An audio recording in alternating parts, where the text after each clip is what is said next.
Alright, today we're going to show you how to fix an RC body that has major cracks in it like this and it's just coming apart, or one that has just some small cracks in it, let's say down the side here, and you don't want them to spread. What you're going to need is a wooden stick like this, maybe a popsicle stick, something like that, and we can use it to spread the shoe glue, which is like the best stuff to use for being super strong and super flexible like the rest of the body. And the one I get is the automotive version right here. It's a little bit stronger stuff and it's still clear, so it works out. We're also going to need some drywall mesh tape that's self-adhering, and we'll put that down first and then we'll spread the goop over it.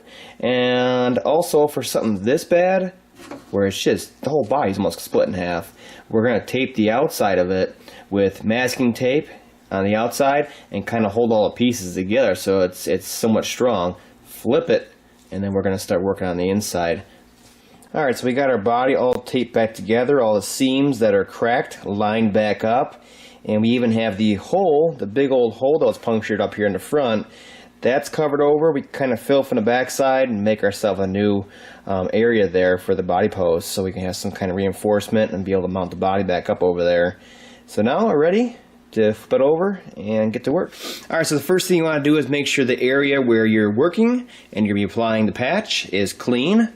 So I use brake clean, and that'll get rid of any kind of oil and residue on there. And it'll melt the plastic just a little bit also. Just like so. So don't, get it on the clear windows. If you have clear windows, it will make them hazy. But now it's clean and it's ready for our patch. Alright, now comes the fun part. We're going to start putting our super goop. It's always best to use new stuff. It's just stuff, it gets pretty bad after a while. It starts getting pretty hard in the tube. So we're going to lay it out, and this stuff is strong, so let's be ready for it. You want to make sure you got plenty of ventilation. You have plenty of this stuff on there. Now for open areas like this, a wood piece like this you can throw away. It's great to screed it. Okay. It's almost like the body tools they use for spreading Bondo or whatever. And you can see it's something like that. So it's not too heavy on there. It's nice and even, and it'll also work it into the pores on there. Now in the corners here, what you want to do is put a good amount in here and use a brush like this, and then you can really do the same thing, but you can get nice little contours like this and start smearing it over there.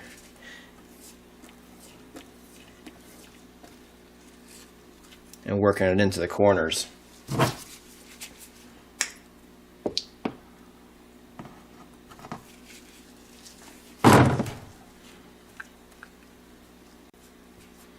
You want to get all the edges of the mesh because they'll come up eventually and start taking out the rest of it. And then it won't be so strong. Put some on this side, kind of finish this area up. There we go. And you just want to get this down. If you keep messing with this and get tacky, then we're going to start pulling up the mesh on here. So once you got it down and you got a good layer on there, just move on to another area. We can come back later and finish it off. And the same thing up here where it's more flexible like this, you're going to want to use a brush for that also. You really work it in there. Work away from the edges so it lays them down smooth. In the end, it should look something like this. And it's not going to look too pretty, but it will have the first layer down for reinforcing, and we'll have the glue all spread out on there. And we can come back later, put on a second layer, or go into these corners a little bit better and get the glue more even on there. It's kind of hard in the corners, but we got that first layer on there, so it provides us a base for next time we go in there to, kind of finalize it up on there. Now a lot of guys, they go through the whole body on the inside here when it's brand new, and they do the same thing to it, and they reinforce it before it ever breaks. Me personally, I do it afterwards. Usually it's not this bad where the whole body is fracturing. This one happened when it was about 10 degrees outside, so this body just kind of blew apart. So we're going to reinforce it, save it a little bit, and it should be good for a long time once this is on here. This mesh really helps on here, and you can save you some money too that way.